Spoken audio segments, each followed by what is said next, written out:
कहानी की शुरुआत में हम मॉरिस नाम के एक शातिर चोर को देखते हैं जिसे बैंक से चोरी के केस में पुलिस ने पकड़कर उम्र भर की कैद के लिए दुनिया की सबसे सिक्योर जेल एल्कट्राज में कैद करने के लिए ले जा रहे होते हैं। एल्कट्राज एक ऐसी जेल है जिसे समंदर के बीच एक छोटे से आइलैंड पर बनाया गया है, यानी अगर कोई कैदी जेल तोड़कर बाहर भी आता है तब भी वो भाग नहीं सकता क्योंकि आगे उसका रास्ता पानी रोक लेता है। इसीलिए इस जेल को दुनिया का सबसे सिक्योर जेल का दर्जा हासिल था। यहाँ सिर्फ दुनिया के टॉप क्रिमिनल्स को रखा जाता, लेकिन जल्द ही इस जेल का रुतबा मिट्टी में मिलने वाला था क्योंकि अब इस जेल में एंट्री हो चुकी थी फ्रैंक मॉरिस नाम के एक शातिर चोर की, जो पहले भी कई बार जेल तोड़कर भाग चुका है। लेकिन इस बार मॉरिस थोड़ा घबरा गया क्योंकि ये जेल बहुत ही ज्यादा सिक्योर थी। मगर मॉरिस को यहाँ अपनी पूरी जिंदगी बिल्कुल भी नहीं बितानी थी। वो जल्द से जल्द इस जेल से भागना चाहता था। जेल में एंटर होते ही मॉरिस भाग जाने का सोचने लगा। मॉरिस को सर से पांव तक फुल चेकिंग करके उसे एक सेल में लॉक किया जाता है। एक गार्ड आकर मॉरिस से कहता है, वेलकम टू एल्कट्राज, और यहाँ से होती है असली कहानी शुरू। तभी अचानक एक बेल बजती है और सभी सेल के गेट्स ऑटोमेटिकली खुल जाते हैं। अफसर कैदियों को बाहर बुलाते हैं। इस जेल का डिसिप्लिन भी बहुत सख्त है। कैदियों को साफ सफाई और अपने टाइम पर सेल में जाने के रूल्स को फॉलो करना होता है। सब एक जैसा यूनिफॉर्म पहनकर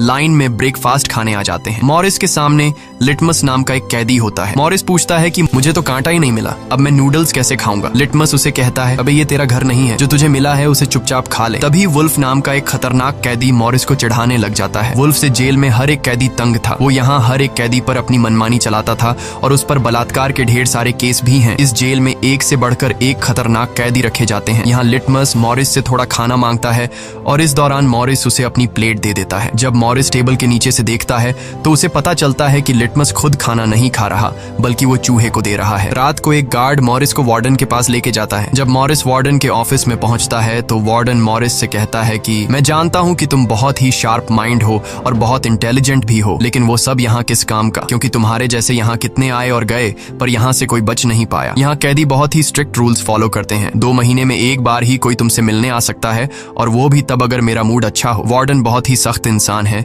जो जरा सी गलती पर भी कैदियों को बहुत ही स्ट्रिक्ट पनिशमेंट देता है। वार्डन कहता है, यहाँ से भागने का सोचना भी मत, नहीं तो तुम्हारे टुकड़े टुकड़े कर दिए जाएंगे। जिस पर मॉरिस जवाब देता है, नहीं सर, आपके होते हुए यहाँ से कौन भागने का सोच सकता है। लेकिन असल में पहले दिन से ही मॉरिस के दिमाग में यहाँ से भागने की प्लानिंग शुरू हो चुकी थी। इस दौरान मॉरिस मौका देखते ही वार्डन का नेल कटर चुरा लेता है, जो वैसे तो बहुत ही छोटी सी चीज थी, पर मॉरिस को पता था कि एल्कट्राज जैसे जेल में इस छोटे से नेल कटर से भी बहुत बड़ा काम लिया जा सकता है। मॉरिस वापस सेल में आते ही इस नेल कटर को बाइबल में छुपा देता है। अगले दिन बाथरूम में वुल्फ फिर मॉरिस को परेशान करने लगता है, पर इस बार मॉरिस उसे छोड़ने वाला नहीं था। अब मॉरिस अपना असली रूप दिखाता है और उसे पकड़कर उसकी खूब धुलाई करता है। वुल्फ को पीटने के बाद अब मॉरिस का पूरे जेल में एक अलग रुतबा बन गया। हर कोई मॉरिस से डरने लगा। इसके बाद मॉरिस को लाइब्रेरी में काम दिया जाता है। वहाँ इंग्लिश नाम के एक आदमी से उसकी मुलाकात हो जाती है। वो इस जेल का सीनियर कैदी है। इंग्लिश को भी 2 आदमियों के कत्ल की वजह से उम्र भर की कैद सुनाई गई थी। उसने इस जेल में अपनी आधी जिंदगी गुजार दी थी। वो इस जेल के चप्पे चप्पे से वाकिफ है। उसे जेल की हर बात की खबर रहती है। उसे यह भी पता होता है कि आज सुबह मॉरिस और वुल्फ की लड़ाई हुई थी। वो मॉरिस को कुछ किताबें देता है जिन्हें मॉरिस को हर एक कैदी के सेल में पहुंचाना होता है। अगले सीन में खुले जगह को दिखाते हैं जहां कैदी कोई न कोई गेम खेल रहे होते हैं। तभी वो डॉक नाम का एक आर्टिस्ट से मिलता है जो खुद की पेंटिंग बना रहा होता है।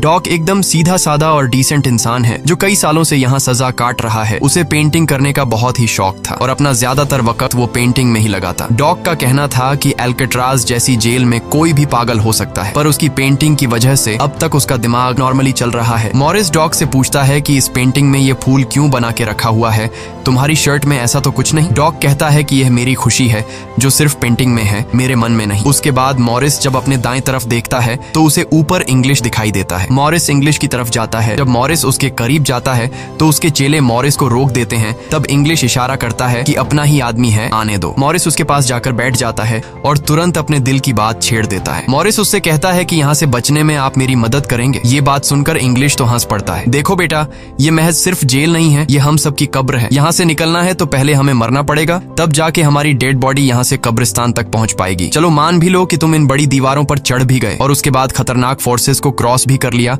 और किसी जादुई शक्ति से तुम यहाँ के सैकड़ों गार्ड से बचकर जेल से बाहर भी निकल जाओ, तब भी यहाँ से भाग नहीं पाओगे क्योंकि आगे तुम्हारा रास्ता समुंदर रोक लेगा। इसलिए टाइम बर्बाद मत करो और चुपचाप सजा काट लो, कम से कम जिंदा तो बचे रहोगे। लेकिन मॉरिस अपने इरादे का पक्का था। वो हर हाल में इस जेल से भागना चाहता था। उस रात एक अफसर मॉरिस को बताता है कि तुम्हें कल से कारपेंट्री का काम दिया गया है, 1 घंटे का 50 सेंट्स दिहाड़ी भी दी जाएगी। मॉरिस फौरन इस काम के लिए राजी हुआ क्योंकि उसे लगा कि वहाँ उसे कोई ऐसा औजार मिल सकता है जिससे उसके भागने में काम आ सकता है। अगले दिन मॉरिस लिटमस से यहाँ से बचने का रास्ता पूछता है। लिटमस कहता है, अरे ये तो बहुत ही आसान है, हर सेल में एक एयर वेंट होता है, उसके जरिए तुम छत पर पहुंच सकते हो, वहाँ से शायद तुम बच पाओ। और मॉरिस की बातों पर मुस्कुराते हुए वहाँ से चला जाता है। तब डॉक मॉरिस को खबरदार कर देता है कि वुल्फ तुम्हारी तरफ आ रहा है। तभी वुल्फ मॉरिस पर चाकू से वार करने आता है। मॉरिस अपना कोट हाथ में लपेटकर उसके साथ लड़ने लग जाता है। इतने में एक गार्ड उसे रोकने आता है तो वुल्फ गार्ड पर भी चाकू से वार कर देता है। अब मामला बिगड़ जाता है और वॉच टावर का गार्ड शूट करने लगता है। तब जाकर मॉरिस और वुल्फ लड़ना बंद करते हैं। मॉरिस को पता नहीं था कि वॉच टावर पर भी एक गार्ड है। वो अब एक एक करके इस जेल की हर बात को नोटिस करने लग जाता है। मॉरिस और वुल्फ को गार्ड्स डी ब्लॉक में ले जाते हैं, जहाँ रात भर कैदियों को अंधेरे में रखकर टॉर्चर किया जाता है। ये एक ऐसा सेल था जहाँ कोई भी कैदी नहीं जाना चाहता था। जाने से पहले वुल्फ मॉरिस को धमकाता है कि बेटा, तेरी मौत तो मेरे हाथों होगी। उस रात मॉरिस को तरह तरह के टॉर्चर्स सहने पड़ जाते हैं, जिससे उसकी हालत काफी खराब हो जाती है। 2 हफ्ते तक इस अंधेरे वाले सेल में रहने के बाद उसे वापस उसके सेल में लेके आते हैं, जहां लिटमस अपने पालतू चूहे से मॉरिस को एक नोट भेजता है जिसमें लिखा होता है, वेलकम बैक मॉरिस। एक दिन चार्ली नाम का एक नया कैदी आता है जिसे मॉरिस के पास वाले सेल में रखा जाता है। मॉरिस और चार्ली में जल्दी दोस्ती हो जाती है। मॉरिस फिर उसे अपने दूसरे दोस्तों से भी मिलवाता है। उसी समय वार्डन बिना किसी को बताए हर एक कैदी के सेल को चेक करता है। जब वो डॉक के सेल में जाता है तो डॉक के सेल में उसके बनाए हुए कई पेंटिंग्स होते हैं। वार्डन हैरान रह जाता है कि दिन ब दिन उसकी पेंटिंग तो बढ़ती जा रही है। डॉक ने वार्डन की पेंटिंग भी बना के रखी होती है। उसे देखकर वार्डन मुस्कुराने लग जाता है, लेकिन पता नहीं क्यों अगले दिन वार्डन डॉक के सेल में बनाई गई सभी पेंटिंग्स को बाहर फेंकने का गार्ड्स को ऑर्डर देता है। वार्डन के इस फैसले ने डॉक को अंदर से पूरी तरह तोड़ दिया, क्योंकि डॉक सिर्फ अपनी पेंटिंग के ही सहारे जिंदा था। वह अपने हर एक बनाए हुए पेंटिंग से बहुत प्यार करता था, क्योंकि यहाँ उसकी सिर्फ एक ही खुशी थी और वो भी उस बेचारे से छीन ली गई।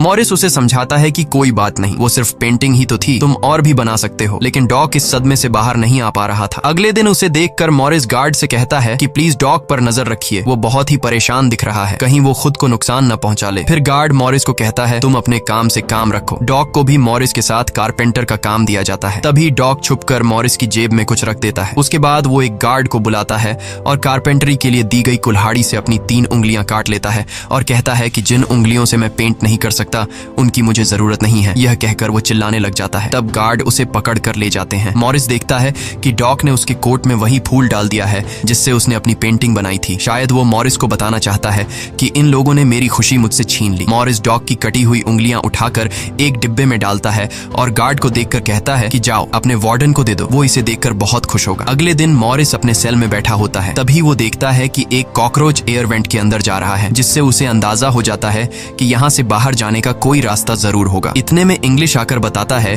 कि डॉक ने खुद की उंगलियां इसलिए काटी क्योंकि उसे पेंटिंग करने की परमिशन रद्द कर दी गई थी, इसीलिए उसने तंग होकर अपनी उंगलियां काट ली। यह जानकर मॉरिस को बहुत गुस्सा आता है। अगले दिन डाइनिंग हॉल में वार्डन मॉरिस से पूछता है कि तुम इस डॉग को इतना सपोर्ट क्यों कर रहे हो। वह कहता है ऐसा कुछ नहीं है। ये कहकर मॉरिस वापस टेबल पर जाकर बैठ जाता है। वहाँ उसकी मुलाकात 2 भाइयों जॉन और क्लैरेंस से होती है, पर मॉरिस उनसे ऐसे बात करता है जैसे वह उन्हें पहले से जानता हो। जॉन और क्लैरेंस दरअसल ये दोनों किसी और जेल में मॉरिस के गैंग में थे। जॉन को अब जेल से भागने का काम आसान लगने लगा क्योंकि ये दोनों भाई मॉरिस की तरह शार्प माइंड थे और अब ये तीनों जेल से भागने की प्लानिंग करने लगे। दोपहर को चार्ली की गर्लफ्रेंड उससे मिलने आती है। दूसरी तरफ इंग्लिश की बेटी उससे मिलने आई होती है। इंग्लिश अपनी बेटी को देखते ही उसकी आंखों में आंसू आ जाते हैं क्योंकि उसकी बेटी उसकी गैर मौजूदगी में काफी बड़ी हो चुकी थी और इंग्लिश को अपनी बेटी का बचपन न देख पाने का बहुत अफसोस था। दूसरी तरफ चार्ली को उसकी वाइफ बताती है कि तुम्हारी माँ बहुत बीमार है और डॉक्टर कहते हैं कि वह 1-2 महीनों से ज्यादा नहीं बच पाएंगी। ये बात सुनकर अब चार्ली भी अल्काट्राज से भागने का सोचने लगता है और इतने में गार्ड आकर कहता है कि बात करने का समय खत्म हो चुका है। अब चार्ली बहुत परेशान होता है। वह उस रात मॉरिस से कहता है कि अगर तुम यहाँ से भागने का प्लान बनाओ तो मुझे भी शामिल कर लेना। अगले दिन मॉरिस, चार्ली, जॉन और क्लैरेंस की मीटिंग होती है। तब मॉरिस उन्हें बताता है कि हर सेल का एयर वेंट ऊपर छत पर खुलता है और दूसरी बात ये कि ये जगह खारे पानी से भरे समुद्र के बीच है जिसकी वजह से दीवारें कमजोर हो गई हैं। मेरे पास एक नेल कटर है और मैंने खुदाई पहले से शुरू भी कर दी है। अगर मैं थोड़ा थोड़ा करके खोदूं और एक छोटा सा टनल बनाकर छत पर पहुंच जाऊं तो इस इस जगह की जांच करने के बाद पता चल जाएगा कि यहाँ से कैसे भागा जा सकता है। जॉन पूछता है कि रात को अगर गार्ड्स को पता चल गया कि तुम अपने सेल में नहीं हो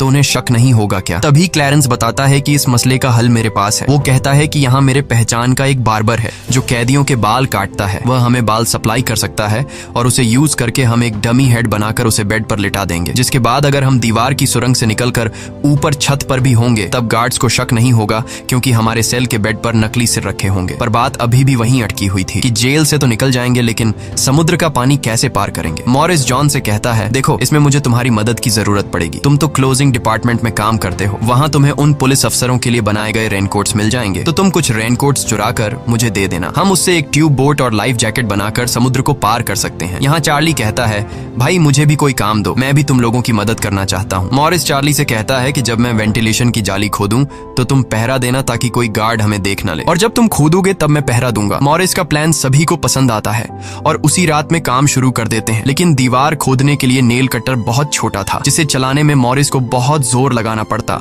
और मॉरिस को दीवार खोदने में काफी मुश्किल हो रही थी। उसके हाथ में कहीं छोटे भी आई, लेकिन वो धीरे धीरे उस होल को खोदने लगता है। अगले दिन वो खाने के टेबल पर अपने दोस्तों से कहता है कि मुझे खुदाई के लिए एक बड़े औजार की जरूरत है, नेल कटर से दीवार खुरेदना बहुत मुश्किल हो रहा है। तभी मॉरिस ने अपने हाथ में चम्मच को देखते हुए उसके दिमाग में एक आइडिया आया। वो जानबूझकर चम्मच को अपने जूते पर घिसकर उसे गंदा कर देता है। उसके बाद मॉरिस ने गार्ड को बुलाया और कहा कि ये चम्मच गंदा है, मुझे दूसरा चम्मच दो। बाकी लोगों ने भी गार्ड से उनका चम्मच बदलने की रिक्वेस्ट की। गार्ड को इसमें कोई गड़बड़ नहीं लगी और उसने फौरन चम्मच बदलने की इजाजत दे दी, जिसके बाद वह सीधा टेबल की तरफ बढ़ता है जहां एक और सिक्योरिटी गार्ड सीट पर बैठा होता है। पर जैसे ही वह टेबल पर रखे हुए चम्मच बदलने लगता है तो जॉन ने वहां मौजूद गार्ड को बातों में उलझा लिया, जिसका फायदा उठाते हुए मॉरिस ने एक के बजाय 2 चम्मच उठा लिए और एक को जेब में छुपाकर रख दिया, जिसके बाद वह सीधा अपने सेल में चला जाता है। रात को इंग्लिश उसे बुक देने आता है तो मॉरिस पूछता है कि क्या यहाँ पर वेल्डिंग करने वाला कोई इक्विपमेंट मिलेगा। इंग्लिश समझ जाता है कि मॉरिस के सिर पर अब भी जेल से भाग निकलने का भूत सवार है। वह कहता है कि मैं तुम्हें पहले भी बता चुका हूँ कि तुम्हारी कोशिश बेकार हो जाएगी क्योंकि तुम पकड़े जाओगे और शायद अपनी जान भी गंवा दोगे। इतने सालों में मुझे कभी भागने का ख्याल नहीं आया क्योंकि मैं जानता हूँ ये इम्पॉसिबल है, लेकिन तुम जिद्दी हो तो मैं क्या कर सकता हूँ, करो कोशिश। लेकिन मॉरिस को उसकी वार्निंग का कोई फर्क नहीं पड़ता। वह अगले दिन लिटमस से माचिस मांगता है और कहता है कि अगर आप मेरी मदद करेंगे तो मैं आपके चूहे को अपने हिस्से का खाना हर रोज दूंगा। लिटमस खुश होकर ये डील मान जाता है क्योंकि लिटमस को चूहा बहुत पसंद था। उसी रात लिटमस मॉरिस को अपने माचिस पास कराता है। मॉरिस नेल कटर के एक हैंडल को निकालता है जिससे वह एक छोटा सा बेलचा बनाने जा रहा होता है। फिर वह चम्मच को तोड़कर नेल कटर की हैंडल से जोड़ लेता है। फिर माचिस चलाकर दोनों को अच्छी तरह से वेल्ड करके एक नुकीला औजार तैयार कर लेता है। बस फिर क्या था, वो वेंट के चारों ओर खुदाई शुरू करता है। चार्ली पहरा देता है। अगर कोई गार्ड उस तरफ आया तो वह तुरंत सीटी मारकर मॉरिस को सिग्नल देगा, पर पहरा देते देते चार्ली की आंख लग जाती है और तभी वहां पर एक गार्ड आता है। पर खुशकिस्मती से ऐन वक्त पर इंग्लिश ने बीच में आकर उस गार्ड का ध्यान भटकाया और दूसरी तरफ इंग्लिश की बातचीत सुनते हुए चार्ली की भी आंख खुल गई, लेकिन टेंशन में वह सीटी भी नहीं मार पाता। जिसके बाद वह कोई चीज गिरा देता है तो मॉरिस उसका इशारा समझकर वेंट को कवर करके बेड पर लेट जाता है। गार्ड पूछता है कि यहाँ कुछ जलने की स्मेल आ रही है। मॉरिस कहता है, सर आपके रहते मजाल है कि कोई स्मोक करेगा, मुझे तो कोई बू नहीं आ रही है। उस गार्ड को भी ठंडक पहुंचती कि चलो कोई तो मेरी कदर करता है। उसके जाते ही मॉरिस वेंट के चारों ओर कंक्रीट निकाल देता है, लेकिन वो देखता है कि वेंटिलेशन जाली के साथ पेच भी घुसे गए हैं जिसे काटने के लिए कोई शार्प औजार लगेगा। इस दौरान मॉरिस को जब भी बाहर जाने का मौका मिलता तब वह ग्रिल से निकली हुई सीमेंट को चुपचाप बाहर गिरा देता। अगले दिन कारपेंटर का काम करते हुए वह एक मेटल उठा लेता है जो चाकू की तरह शार्प है, लेकिन चार्ली उसे कहता है कि मेटल डिटेक्टर से बचकर तुम्हें इसे बाहर कैसे लेके जाओगे। मॉरिस बहुत ही कॉन्फिडेंस से कहता है कि वो सब मैं देख लूंगा। जब मॉरिस बाहर जाता है तो दरवाजे पर मेटल डिटेक्टर बजने लगता है। दरअसल मॉरिस मेटल को हाथ में उठा लाया था। गार्ड पूछता है कि ये क्यों लेके जा रहे हो। मॉरिस कहता है, सर वो मैंने सोचा कि कपड़े टांगने के लिए इसे यूज करूंगा। गार्ड कहता है, ज्यादा होशियार मत बनो और वो मुझे दे दो। ये कहकर गार्ड वो मेटल उससे ले लेता है और मॉरिस को पूरी तरह चेक करके जाने देता है, लेकिन अपना हीरो तो हीरो है। दरअसल उसने 2 मेटल चुराए थे, एक हाथ में लाया था और दूसरा शूज में छुपा के रखा हुआ था। उस शार्प मेटल से वह ग्रिल को काट लेता है। अब बारी आती है गार्ड्स को चकमा देने के लिए नकली सिर बनाने का, जिसके लिए ये चारों अपनी जिम्मेदारी का काम करते हैं। चार्ली गार्ड से थोड़ा पेंट मंगवाता है। वो गार्ड से कहता है कि मुझे आर्ट बनाने का शौक है। गार्ड भी इनकार नहीं करता और पेंट उसको ला कर दे देता है। मॉरिस उस होल से निकाले गए कंक्रीट को पीसकर एक पाउडर बनाता है। जॉन नाई की दुकान से बाल इकट्ठा करके लाता है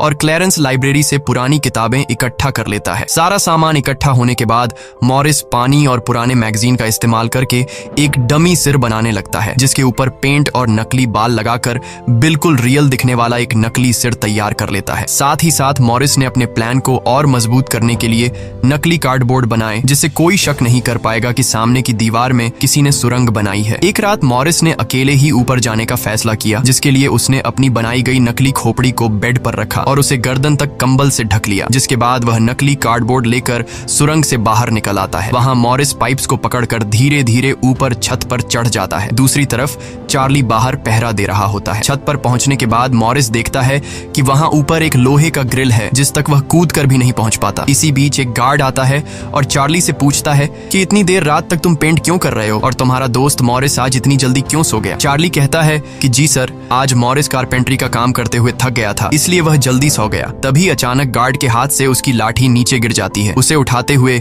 वो देखता है कि मॉरिस के बाल बहुत अजीब दिख रहे हैं। अब चार्ली डर के मारे कांपने लगता है कि आज तो काम से गए। गार्ड मॉरिस के सेल के अंदर हाथ घुसाकर उसके बाल टच करता है तो मॉरिस पूछता है, क्या हुआ सर, मेरे बाल इतने खूबसूरत हैं क्या। लकीली एन वक्त पर मॉरिस नीचे आकर वहां लेट गया था। अगले दिन मॉरिस अपने साथियों को बताता है कि छत पर एक रास्ता है लेकिन उसे एक ग्रिल से बांध के रखा हुआ है और वह ग्रिल बहुत ऊंचाई पर है। मुझे एक और साथी की मदद चाहिए। तब जॉन कहता है कि मैंने अपना वेंट पूरी तरह खोद दिया है, आज रात मैं भी वहां पहुंच जाऊंगा, दोनों मिलकर ग्रिल को खोलेंगे। उसी रात मॉरिस और जॉन अपने वेंट्स के जरिए छत पर पहुंच जाते हैं। जॉन मॉरिस को उठाता है और मॉरिस ग्रिल को पकड़ लेता है। जॉन देखता है कि यह लोहे का ग्रिल बहुत ही मजबूत है और उसे पूरी तरह से वेल्ड किया गया है। उसे निकालने का एक ही रास्ता है और वह है इसे ड्रिल मशीन से काटना। अगले दिन म्यूजिक क्लास में सभी अपनी अपनी मर्जी का इंस्ट्रूमेंट बजा रहे होते हैं। तभी मॉरिस की नजर वहां रखे एक छोटे से पंखे पर पड़ती है, जिसे देखकर मॉरिस को लगता है कि वह इस पर काम करके एक ड्रिल मशीन बना सकता है, जिसके लिए वह चार्ली से कहता है कि तुम किसी तरह करके इस पंखे को यहाँ से छुपा लो। चार्ली बड़ी आसानी से इस छोटे से पंखे को अपने इंस्ट्रूमेंट बॉक्स में छुपाकर रख देता है। जब चार्ली बाहर आता है तो गार्ड्स उसके इंस्ट्रूमेंट बॉक्स को चेक भी करते हैं, लेकिन उन्हें पंखा नहीं नजर आता और चार्ली को जाने दिया जाता है। वह पंखा जैसे ही मॉरिस के हाथ लगता है तो मॉरिस उस पर काम करना शुरू कर देता है और कई घंटों बाद मॉरिस उस पंखे से एक ड्रिल मशीन तैयार कर लेता है। उस रात मॉरिस और चार्ली छत पर चढ़कर उस लोहे की रोड को ड्रिल मशीन से काटने लग जाते हैं। ड्रिल मशीन की आवाज काफी तेज थी, जो कि ड्रिल की आवाज को सुनकर गार्ड्स ऊपर आने लगते हैं, लेकिन तब तक मॉरिस ग्रिल का एक रोड काट देता है और ड्रिलिंग की आवाज बंद हो जाती है। ड्रिल की आवाज बंद होने के बाद गार्ड उसे नजरअंदाज करके वापस चला जाता है। अब इन चारों ने भागने के लिए अपने सभी रास्ते खोल दिए थे, जिसके बाद वह मंगलवार की रात को दुनिया की सबसे सिक्योर जेल एल्केट्राज से भागने वाले थे, जिससे आज तक कोई भी नहीं भाग पाया था। अगले दिन फिर उनकी मीटिंग होती है और वह भी मूवी हॉल में, जहां सब मूवी देख रहे होते हैं। मूवी की आवाज के बीच मॉरिस जॉन और क्लैरेंस से पूछता है कि क्या तुम्हारा वेंट तैयार हुआ है और उन रेनकोट्स का क्या हुआ जिससे हम ट्यूब बोट्स और लाइफ जैकेट्स बनाने वाले थे। वह बताते हैं कि सब तैयार है, हमारा डमी सिर भी एकदम रेडी है, बस बच निकलने की देरी है। अगली सुबह नाश्ते के दौरान मॉरिस ने डॉग की दिए हुए फूल को टेबल पर रखा। वार्डन ने जब इस फूल को देखा तो वार्डर उनकी टेबल पर आकर वहां रखे हुए फूल को मसल देता है। ये देखकर लिटमस को बहुत गुस्सा आता है क्योंकि ये फूल डॉग का फेवरेट था और डॉग मर चुका था। लिटमस तो गुस्से में उस पर हमला करता है कि एक तो तुमने डॉग को मार दिया और दूसरी तरफ तुम उसकी दी गई एक छोटी सी निशानी को भी नहीं छोड़ रहे हो। लेकिन जैसे ही वह वार्डन पर हमला करता है उसे अचानक हार्ट अटैक आ जाता है और वह नीचे गिर पड़ता है। मॉरिस को वार्डन पर बहुत गुस्सा आता है और चारों उसी रात बच निकलने का फैसला करते हैं। मॉरिस आधी रात का इंतजार कर रहा होता है ताकि गार्ड्स का पहरा जरा कमजोर हो जाए तो हम आसानी से बच निकल पाएंगे। तभी मॉरिस के सेल में इंग्लिश उसे कुछ बुक्स देता है तो मॉरिस कहता है कि आखिरी बार तुमसे हाथ मिलाना चाहता हूँ। इंग्लिश समझ जाता है कि मॉरिस ने यहाँ से बचने का पक्का प्लान बना लिया है। वह चुपचाप यहाँ से चला जाता है, लेकिन फिर जो होता है वह मॉरिस ने बिल्कुल भी नहीं सोचा था। वार्डन अचानक उसके सेल को चेक करने आता है, जैसे वार्डन को किसी ने उसके प्लान के बारे में बता दिया हो। मॉरिस बहुत ज्यादा घबरा जाता है क्योंकि इतने महीनों की मेहनत के बाद उसकी मेहनत पर पानी फिरने वाला था। वार्डन ने मॉरिस के सेल के हर एक कोने को चेक करने का हुक्म दिया। गार्ड मॉरिस के सेल की हर एक चीज को चेक करता है, लेकिन मॉरिस कोई आम कैदी नहीं था कि उसने कोई छोटा मोटा प्लान बनाया था, बल्कि उसने एकदम साफ और परफेक्ट प्लान बनाया था, जिसे वार्डन तो क्या बल्कि वार्डन का दादा भी नहीं पकड़ सकता था। यहाँ तक कि गार्ड ने जब खास उस जगह से सूटकेस हटाया जहां मॉरिस ने सुरंग करके भागने का रास्ता बनाया था, तो वहां भी मॉरिस नहीं पकड़ा गया क्योंकि उसने पहले से ही एक नकली कार्डबोर्ड बनाकर दीवार में बिल्कुल बारीकी से फिट कर लिया था। जब वहां कुछ नहीं मिलता तो वार्डन और गार्ड चले जाते हैं, लेकिन गार्ड बताता है कि मॉरिस और चार्ली रात भर बातें करते रहते हैं, मुझे तो दाल में कुछ काला लग रहा है। वार्डन कहता है ठीक है, कल तुम मॉरिस का सेल चेंज कर दो जिससे वो दोनों न साथ रहेंगे और न ही बात कर पाएंगे। अगले दिन ब्रेकफास्ट के टाइम पर वुल्फ मॉरिस को फिर धमकाता है और मॉरिस से कहता है कि आज रात तुम्हारी आखिरी रात होगी। मॉरिस अपने साथियों से कहता है कि यह गधा ठीक कह रहा है, आज रात यहाँ मेरी आखिरी रात ही होगी। लेकिन दोपहर को ही वुल्फ मॉरिस पर चाकू से वार करने जाता है। तभी इंग्लिश बीच में आकर वुल्फ को पकड़ लेता है। दरअसल इंग्लिश भी मॉरिस की मदद करना चाहता है, वह कामयाब हो या ना हो, लेकिन इंग्लिश मॉरिस के काम में मदद करना चाहता है। उस रात मॉरिस, जॉन, क्लैरेंस और चार्ली ने अपने अपने वेंट के रास्ते से निकलकर ऊपर छत पर मिलने का फैसला किया। यहाँ तो चार्ली अपने साथियों के साथ भागने के लिए राजी हो जाता है, लेकिन फिर जैसे ही वह सेल में पहुंचता है तो उसे घबराहट होने लगती है। सेल में अकेला बैठकर उसने प्लान में शामिल ना होने का फैसला किया और उसके बाकी 3 साथी अपने अपने वेंट के रास्ते से निकलकर ऊपर छत तक पहुंच जाते हैं। वह तीनों काफी देर तक चार्ली का इंतजार करते हैं, लेकिन काफी टाइम गुजरने के बाद जब उन्हें लगता है कि चार्ली नहीं आएगा तो वह चार्ली को छोड़कर निकलने का फैसला कर लेते हैं। वह तीनों अपने प्लान के मुताबिक आगे बढ़ने लगे, लेकिन इधर चार्ली की आंखों के सामने उसकी आजादी का सपना दूर होता जा रहा था। वह तीनों धीरे धीरे सर्चलाइट से छुपकर भागने लगे। इस तरह से वह छुप छुप कर बिल्डिंग के एंड पर पहुंच जाते हैं। तभी सेल में बैठे चार्ली के दिल में जोश आता है और वह भी भागने का इरादा कर लेता है। वह अपने वेंट के रास्ते से निकलकर ऊपर छत तक पहुंच जाता है, लेकिन अब बहुत देर हो चुकी थी क्योंकि वह अकेला वहां ऊपर के उस दरवाजे तक नहीं पहुंच पा रहा था। यानी उसने अपनी आजादी का मौका डर की वजह से गंवा दिया। दूसरी तरफ वह तीनों छत पर पाइप से लटक कर नीचे जमीन पर आ जाते हैं और टावर में बैठे सिक्योरिटी गार्ड की नजरों से बचते हुए जेल की आखिरी दीवार तक पहुंच जाते हैं। और फिर वह तीनों बारी बारी उस फेंस की दीवार पर चढ़कर जेल से बाहर निकल आते हैं। अब वह तीनों तेजी से दौड़ते हुए समंदर के किनारे आ गए। फिर वह तीनों रेनकोट को निकालकर उसमें मुंह के जरिए हवा भरने लग जाते हैं। मुंह से भरने में उन्हें काफी टाइम लग रहा था, लेकिन इसके अलावा उनके पास कोई दूसरा रास्ता नहीं था। इसीलिए वह तीनों अपनी पूरी जान लगाकर जैसे तैसे करके रेनकोट से बनी ट्यूब बोट को आखिरकार फुला देते हैं और बोट को पानी में डाल देते हैं। इस तरह से यह तीनों अल्काट्राज के रुतबे को मट्टी में मिलाते हुए भाग जाते हैं। अगली सुबह एक गार्ड हर सेल को चेक कर रहा होता है। शुरुआत में गार्ड को सब कुछ नॉर्मल दिखाई देता है, लेकिन जब वो चार्ली के पास पहुंचते हैं तो चार्ली अपने सेल में भूत की तरह खड़ा होता है और दिल ही दिल में खुद को ताने दे रहा होता है कि काश कल रात को थोड़ा सा हिम्मत जुटा लेता तो शायद बाकी लोगों के साथ बच निकल जाता। गार्ड पूछता है कि तुम्हारा दोस्त यह इतनी देर तक क्यों सो रहा है। यह कहकर वो मॉरिस के सेल में जाकर उसे आवाज देता है, लेकिन मॉरिस की तरफ से कोई जवाब नहीं मिलता तो गार्ड को गुस्सा आता है और वो सेल खोलकर उसे बालों से पकड़कर उठाने की कोशिश करता है। लेकिन जब गार्ड उसे जोर से ऊपर की तरफ खींचता है तो सिर नीचे गिर जाता है। यह देखकर गार्ड के पैरों तले जमीन ही खिसक गई, क्योंकि मॉरिस अब सेल में नहीं बल्कि बाहरी दुनिया के मजे ले रहा है। बेड पर तो उसने अपना डमी हेड छोड़ दिया था, जिसके बाद पूरे अल्काट्राज में सायरन बजने लग जाते हैं। पूरे जेल में यह बात फैल गई कि जेल से कुछ कैदी भाग चुके हैं, जिसके बाद वार्डन जेल के चप्पे चप्पे में उन तीनों को ढूंढने लगता है। जब वो तीनों जेल के अंदर नहीं मिलते तो वार्डन समुद्र में एक सर्च ऑपरेशन चलाता है। वार्डन को यकीन नहीं होता कि वो तीनों बच निकल गए। उसे लगता है कि जरूर तीनों पानी में मरे होंगे, पर अंदर ही अंदर वार्डन जानता था कि वो तीनों बहुत ही स्ट्रांग थे। उन तीनों ने समुद्र के पानी को पार करके अब आजादी का सांस ले रहे होंगे। वार्डन से हेडक्वार्टर के अफसर सवाल पे सवाल उठा रहे होते हैं, तुम क्या सो रहे थे जब वो तीनों बच निकले। वार्डन बहुत ही टेंशन में होता है, लेकिन तभी वहां पर वार्डन को डॉग का वही फेवरेट फूल मिलता है। इसका मतलब ये था कि मॉरिस वार्डन से डॉग का बदला भी लेना चाहता था। तब सर्च टीम का हेड आकर बताता है कि सर, हर तरफ सर्च हो चुका है, लेकिन उनकी बॉडीज नहीं मिली। अब वार्डन अपनी नौकरी और खुद की इमेज बचाने के लिए उसे कहता है कि जैसा मैं कहता हूँ वैसे रिपोर्ट लिखो कि उन तीनों ने बचने की कोशिश की, लेकिन वो तीनों पानी में डूबकर मर गए। लेकिन वॉल्टन की इस बात पर किसी को भी भरोसा नहीं हुआ, जिसके बाद मॉरिस अल्काट्राज जेल तोड़ने से पूरी दुनिया में जीनियस के नाम से मशहूर हुआ। इस घटना के 1 साल के बाद अल्काट्राज जेल को बंद कर दिया गया, क्योंकि अब इसकी कोई गारंटी नहीं थी कि यहाँ से कोई बच नहीं सकता। इस तरह से सच्ची कहानी पर बनाई गई ये फिल्म खत्म हो जाती है। अगर वीडियो आपको अच्छी लगी हो तो हमारे चैनल को सब्सक्राइब और वीडियो को लाइक जरूर कीजिएगा।